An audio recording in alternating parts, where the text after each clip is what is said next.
Bismillahirrahmanirrahim. Assalamualaikum warahmatullahi wabarakatuh. Pada mata kuliah kalkulus 1 kali ini kita mempelajari terkait pertidaksamaan.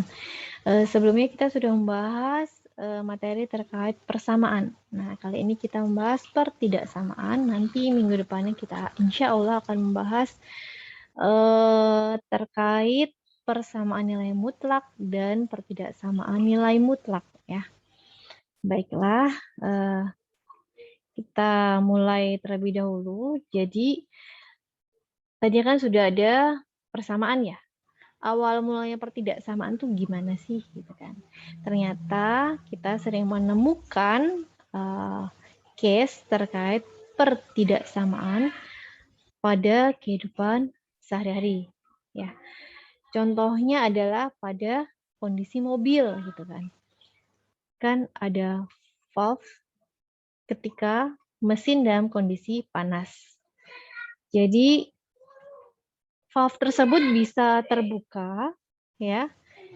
Kemudian air pendingin itu tersirkulasi untuk mendinginkan mesin. Begitu ya. Nah, nanti kalau misalnya suhunya kurang dari 95 derajat Celcius ya, ketika sudah tidak panas lagi, nah nanti dia valve tersebut itu sudah tertutup kembali gitu. Jadi kalau suhunya lebih dari 95 derajat Celcius, valve terbuka. Kalau sudah kurang dari 95 derajat Celcius, valve tertutup. Gitu. Nah, itu bisa ditampilkan secara matematis seperti ini. Jadi T lebih dari 95 derajat Celcius itu valve terbuka lalu mendinginkan gitu. Tapi kalau suhunya mulai rendah kurang dari 95 derajat Celcius itu valve tertutup dan sirkulasi air pendingin berkurang gitu. Nah, selain pada termostat ya, pada mobil itu juga ada banyak hal gitu, termasuk terkait obesitas gitu. Jadi ada yang namanya body mass index atau BMI. BMI itu adalah rasio antara massa dan tinggi. Nah, ada range-range tertentunya gitu kan. Nah, range-range ini yang menjadi parameter dia obesitas apa enggak, standar, normal, berlebih atau di bawah standar atau obesitas dan atau justru parah banget obesitasnya. Nah, itu dengan adanya range kayak lebih besar atau lebih kecil gitu, nah muncul deh yang sering kita temui secara tidak sadar yaitu pertidaksamaan. Oke, kemudian sebentar. Sifat pertidaksamaan mirip-mirip persamaan ya, menambah atau mengurangi ya, itu tidak akan merubah tanda pertidaksamaan. Gitu. Tetap gitu. Jika A kurang dari B, maka mau A ditambahin C, B ditambahin C, itu nggak akan berubah. Atau A dikurangin C, B dikurangin C, tidak akan berubah. Nah, lalu bagaimana jika mengalihkan atau membagi dengan bilangan positif yang sama pada kedua ruas? Ini juga tidak akan mengubah tanda. Jika dua-duanya dikalikan atau dibagikan dengan bilangan yang positif, maka tandanya akan tetap sama. Berbeda jika mengalihkan atau membagi dengan bilangan negatif. Nah, ini baru akan mengubah tanda. Jadi, misalkan A kurang dari B, jika C itu negatif, maka otomatis jika dikalikan atau dibagikan, tandanya akan berubah. Yang tadinya kurang dari, sesudah dikalikan jadi lebih dari. Sebaliknya, jika tadinya tandanya lebih dari, ya sesudah dikalikan, maka jadi kurang dari. Berikutnya adalah mengkuadratkan kedua ruas positif. Mengkuadratkan itu kan sebenarnya mengalihkan bilangan dengan bilangan itu sendiri kan. Jadi mirip-mirip dengan sifat mengalihkan dengan bilangan positif. Jadi dia tidak akan mengubah tanda. Jika A kurang dari B, A kuadrat kurang dari B kuadrat jika sama-sama positif. Nah, nih, A kuadrat kan A kali A, B kuadrat B kali B. Sama-sama positif, maka dia tandanya tidak akan berubah. Begitu. Kecuali kalau pangkat 3 gitu kan, dan ternyata bilangannya negatif. Nah, itu beda cerita. Nah, ini adalah rangkuman dari sifat pertidaksamaan yang tadi itu, ya. A, B, C adalah bilangan real jika A kurang dari B dan B kurang dari C, maka A kurang dari C, ya kan? Kemudian apabila A kurang dari B, ya, A dan B ini dua-duanya ditambahkan C, tidak akan mengubah tanda. Nah, ini contohnya ya. Contoh-contohnya. 1 kurang dari 2, dua-duanya ditambahin 5, nah tandanya tidak akan berubah. Kemudian yang ketiga, apabila A kurang dari B ya, dan C lebih dari 0, jadi jika C itu bilangan positif ya, dan dua-duanya kedua rumus ini dikalikan dengan bilangan positif, bilangan C itu, maka tidak akan merubah tanda gitu. Contohnya ini, 1 kurang dari 2, dua-duanya dikalikan 5, jadi 5 kurang dari 10 tandanya tetap. Tapi kalau misalkan kurang dari 0, pengalinya, tidak cuma pengali ya, tapi juga pembagi. Nah, maka ini tandanya akan berubah gitu. Contohnya 1 kurang dari 2, dua-duanya dikalikan dengan negatif 5, maka ini nanti tandanya akan berubah. Dan ini akan berlaku pada tanda yang lain seperti lebih dari, kurang dari, sama dengan, dan lebih dari sama dengan. Gitu ya sifat-sifatnya. Nah, contohnya ini. Pertidaksamaan linear. Jadi namanya linear itu apa sih? Dia itu pangkat 1, bukan pangkat 2 atau pangkat 3 gitu. Bukan kuadrat gitu. Nah, misalkan begini. Suku variabel dikumpulkan di ruas kiri. Ini penyelesaiannya gimana? Nah, ini nanti dikumpulkan ke ruas kiri, kemudian konstanta di ruas kanan. Jadi variabel X-nya itu di kiri, nanti angkanya baru di sebelah kanan. Nah, ini contohnya seperti ini. Nah, penyelesaian ini X minus 2 per 3 ditambah 2X minus 1 per 2. Ya, ini kan sebenarnya biar sama, itu kan pakai kelipatan ya. Jadi kelipatannya itu 6. Ini dijadikan per 6, ini dijadikan per 6. Kan begitu kan? Nah, biar perannya ini, pembaginya ini sama, maka baik ruas kiri dan ruas kanan ini jangan muncul perperan atau pembagian ini, yaitu dengan mengalihkan 6. Gitu. Sehingga karena dua ruas ini dikalikan 6, jadi X minus 2 ini dikali 6 ya. Karena 6-nya dicoret sama 3, jadi dikali 2. 2X minus 1 per 2 ini dikalikan 6. 6-nya dicoret sama 2, dikalikan 3. Dan ini dikalikan dengan 6. Kemudian sesudah seperti ini, baru nanti dihitung. Jadi 2X minus 4 ditambah 6X minus 3. Kurang dari 6X ditambah 6 kali 4 berapa? 24. Nah, sesudah linear seperti ini kan udah enak nih. Nah, tinggal yang X dikumpulkan di sebelah kiri semua, yang angka dikumpulkan di sebelah kanan semua. Ternyata ketemu nilai 2X kurang dari 31. Sehingga X itu adalah kurang dari 31 per 2.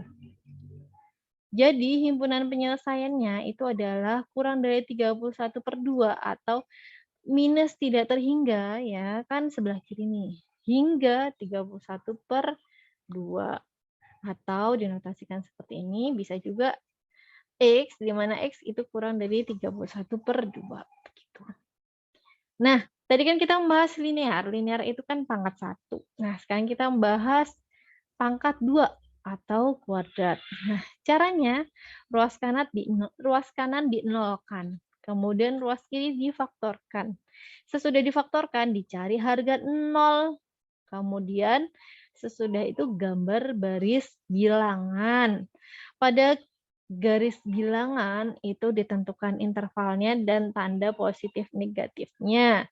Sesudah itu baru membuat himpunan penyelesaiannya. Nah, ini contohnya seperti ini. 2x minus 1 kuadrat lebih dari 5. Lebih dari sama dengan 5x min 3 dikali x min 1 minus 7. Nah, ini mencar-mencar kan ini. Kita akan memfaktorkan, tapi sebelum memfaktorkan, kita satukan dulu di sebelah kiri. Nah, cara menyatukannya, yang ini kita jabarkan dulu. 2x minus 1 kuadrat, itu berarti kan 4x kuadrat minus 2x kali minus 1 kali 2 ya, jadi minus 4x. Kemudian yang ini minus 1 kali minus 1 jadi plus 1. Lebih dari sama dengan, nah 5x kali x, 5x kuadrat.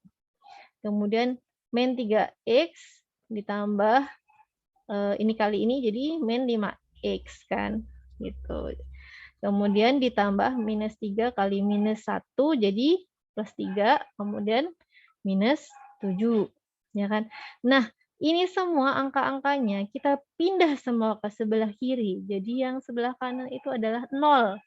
Nah, sesudah dipindah ke sebelah kiri, nah ketemu nih.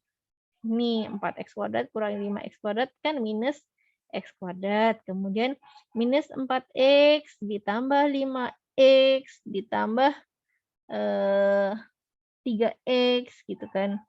Ternyata hasilnya adalah 4x positif ya. Kemudian 1 ditambah 7 dikurang 3 itu ketemu 5. Jadi ketemu ini, lebih sederhana, lebih simpel. Ini lebih dari sama dengan 0. Kemudian untuk memudahkan minusnya kita keluarkan dulu ya, sehingga memudahkan untuk difaktorkan. Difaktorkan ketemu x minus 5 dan x plus 1. Lebih dari sama dengan 0. Nah, biar 0, harga 0, ngenolinnya pakai apa? Oh, ngenolinnya pakai 5 atau minus 1. Lalu kita gambar garis bilangannya. 5 atau minus 1. Nah, kemudian kita lihat, oh di sini lebih dari sama dengan 0. Lebih dari sama dengan 0, berarti range-nya kan di sini nih. Range-nya di sini. Nah, berarti intervalnya di sini. Intervalnya. Nah, ini harusnya interval tertutup ya, mohon maaf. Jadi intervalnya tertutup. Nah, X di mana X itu antara minus 1 sampai dengan 5. Minus 1 kurang dari sama dengan X kurang dari sama dengan 5. Lalu bagaimana jika dia itu pertidaksamanya pangkatnya lebih dari 2? Tidak jauh berbeda dengan pertidaksamaan kuadrat. Jadi kita nolkan sisi sebelah kanan, kita geser semua ke sebelah kiri, lalu kita faktorkan gitu. Bedanya ini sama yang tadi apa sih? Nah, kok ini kan tadi ruas kiri ada, ruas kanan ada. Jadi ini dijabarkan, digeser, kemudian difaktorkan. Nah, kalau yang ini kan ruas kanan udah 0, jadi enak banget buat memfaktorkannya. Jadi memfaktorkannya itu 2x plus 1 kuadrat, kemudian ini difaktorkan jadi x minus 2 dikali x minus 3.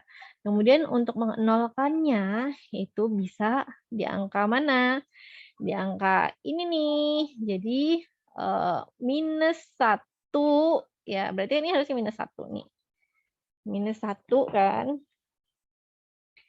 biar 0 gitu kan. Terus ini per 2, kemudian ini adalah 2, dan ini adalah 3. Ini sorry ya, ini minus ya ini. Jadi ini minus 1/2 atau minus setengah, ini salah ketik ya. Kemudian ini 2, ini 3. Nah, lalu kita buat tuh garis bilangannya. Jangan lupa membuat garis bilangan. Ada 2, ada 3, ada min setengah. Nah, kita cari tuh area-areanya, mana sih yang positif, mana sih yang negatif, gitu kan. Uji coba gitu ya. Nah, ternyata dia itu kan kurang dari 0 ya. Biar kurang dari 0 hasilnya, ternyata jadi kita uji coba aja gitu kan. Masukin angka kira-kira seberapa gitu kan. Ternyata range-nya itu di sini, range-nya. Jadi yang dipakai adalah 2 dan 3. Sehingga himpunan penyelesaiannya itu 2 kurang dari X kurang dari 3. Kemudian ada yang namanya double inequality. Jadi ini adalah persamaan dengan 3 ruas. Kan biasanya cuma ruas kanan dan ruas kiri aja. Ternyata ini ada 3. Nah, misalkan range seperti ini nih. Minus 1 kurang dari 4 kurang dari sama dengan 6. Gitu. Jadi ini harus ketiga-tiganya nih ya. Ketiga bagian ini harus benar. Misalkan angka 4 ini diganti X, berarti kedua pertidaksamaan ini harus bernilai dengan benar secara keseluruhan. Jadi tidak bisa hanya sepotong-sepotong saja. Minus 1 kurang dari 4, betul. 4 kurang dari sama dengan 6, betul. Gitu. Salah jika kita menulis di sini minus 1 kurang dari 4 kurang dari sama dengan 3. Nah, itu salah. Jadi memang harus sama. Yang ini dicek dulu, kemudian yang ini dicek juga. Begitu ya. Baik, berikutnya. Pertidaksamaan rasional. Ya, rasional itu berhubungan sama apa sih? Ada bentuk pecahan di situ. Pecahan itu ada pembilang dan penyebut. Kata kuncinya adalah ingat ruas kanan dinolkan, kemudian penyebut ruas kiri itu disamakan, lalu nanti difaktorkan pembilang dan penyebutnya, bagian atas dan bagian bawahnya difaktorkan, kemudian harga 0, kemudian gambar garis bilangan dan tentukan tanda positif negatif pada masing-masing interval. Nah, contohnya demikian. Nah, ini sebelah kanan ini dinolkan dulu, jadi ini dipindah ke sini. Nah, kalau dipindahkan, kan ini minus 7 nih. Berarti minus 7 itu sama halnya dengan minus 7x min 3 per x min 3. Ya kan? Biar bawahnya sama. Nah, kalau udah sama kayak gini, ya bawahnya kan sama nih. Yang atas kemudian dijabarkan. Dijabarkan menjadi 2x minus 1 minus 7x plus 21. Karena ini minus 7x, ini min 7 kali min 3 plus 21. Nah, nanti ketemu minus 5x plus 20 per x min 3. Nih, 2 ini lebih dari sama dengan 0. Nah, harga 0-nya berarti yang bagian atas dan bagian bawah. Nah, yang bagian atas biar 0 berarti X-nya 4. Yang bawah biar 0 berarti X-nya 3. Berarti gambarnya seperti ini. Ada 3, ada 4. Kita cari areanya yang negatif yang mana, yang positif yang mana gitu kan. Ternyata diperoleh yang positif ini. Oh, sesuai sama ketentuan ini lebih dari 0. Berarti, oh iya, karena ini X minus 3, ya kita tidak mungkin bawahnya ini 0. Kalau sesuatu yang dibagi 0 artinya jawabannya tidak terhingga. Padahal dia biar rasional itu ya harus lebih dari 3 gitu. Jadi himpunan penyelesaiannya itu X di mana 3 kurang dari X kurang dari sama dengan 4. Baik, kemudian adalah pertidaksamaan irasional. Contoh irasional itu apa? Bentuk akar. Caranya, dua ruas itu dikuadratkan, kemudian seperti biasa, ruas kanan itu harus dinolkan dulu. Sesudah dinolkan, nanti baru diakar atau diselesaikan jika linear, gitu kan. Gitu. Syarat tambahan yang berada di dalam setiap tanda akar harus lebih dari sama dengan 0. Gitu. Kalau misalnya kurang dari 0, kayak minus sekian, itu sudah berbeda kan gitu. Nah, ini contohnya seperti ini. Jadi keduanya itu harus dikuadratkan. Ketemu deh sesudah dikuadratkan. Kemudian digeser sama ke sisi kiri. Yang sisi kanan 0. Sesudah dikurang dan tambahkan sesuai ini, terdapat minus 2x minus 8 kurang dari 0. Biar gampang, di kedua ruas dikalikan minus 1. Karena dikali minus 1 kurang dari 0 ya, atau bilangan negatif, otomatis tandanya berubah. Jadi seperti ini. Nah, tandanya berubah jadi 2x lebih dari minus 8, sehingga x lebih dari minus 4. Gitu. Karena ada syarat tambahan, syarat tambahannya adalah akar di sini harus lebih dari 0. Syarat ini lebih dari 0, berarti ada syarat 1 dan syarat 2. Syarat 1 ini lebih dari 0, diakarkan ya, berarti 6 dan minus 1. Dan syarat 2 ini juga harus lebih dari 0, jadi akarnya 2 atau 1. Nah, kemudian digambar tuh garis bilangannya. Kan tadi lebih dari minus 4. Berarti dia areanya sini kan. Kemudian berikutnya dia 6 dan minus 1. Berarti dia 6 lebih dari 0 ya, dan minus 1. Oke. Kemudian, aduh, pencet. Berikutnya itu X lebih dari sama dengan 2, X lebih dari sama dengan 1. Mana tadi? Nah, ini kan X sama dengan 2, X sama dengan 1 kan. Sorry, salah ngomong tadi. Nah, ketemu 1 dan 2. Oh, range-nya di sini. Nah, kira-kira yang masuk itu yang mana ya? Gitu kan. Oh, yang masuk berarti dia posisinya yang positif ya, itu di sini. Dan batasan ini sampai sini saja. Gitu. Jadi ditulisin deh. Minus 4 sampai minus 1 atau lebih dari 6. Begitu. Nah, kemudian ini adalah latihan ya. Ada 3 latihan. Silakan di-pause dan dikerjakan. Soal yang pertama. Latihan pertidaksamaan linear. Silakan di-pause dan dikerjakan.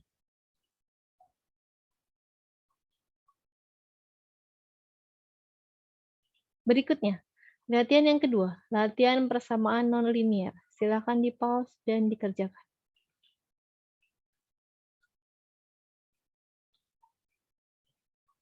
Berikutnya, soal yang ketiga, latihan double inequality. Silakan di-pause dan dikerjakan.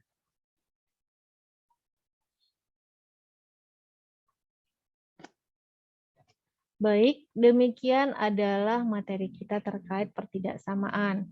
Jadi, kita sudah sering menemukan pertidaksamaan di kehidupan sehari-hari. Kemudian ada rangkuman sifat pertidaksamaan, dan kita masuk ke latihan pertidaksamaan linear, pertidaksamaan kuadrat, pertidaksamaan pangkat lebih dari 2, double inequality, pertidaksamaan rasional, dan pertidaksamaan irasional.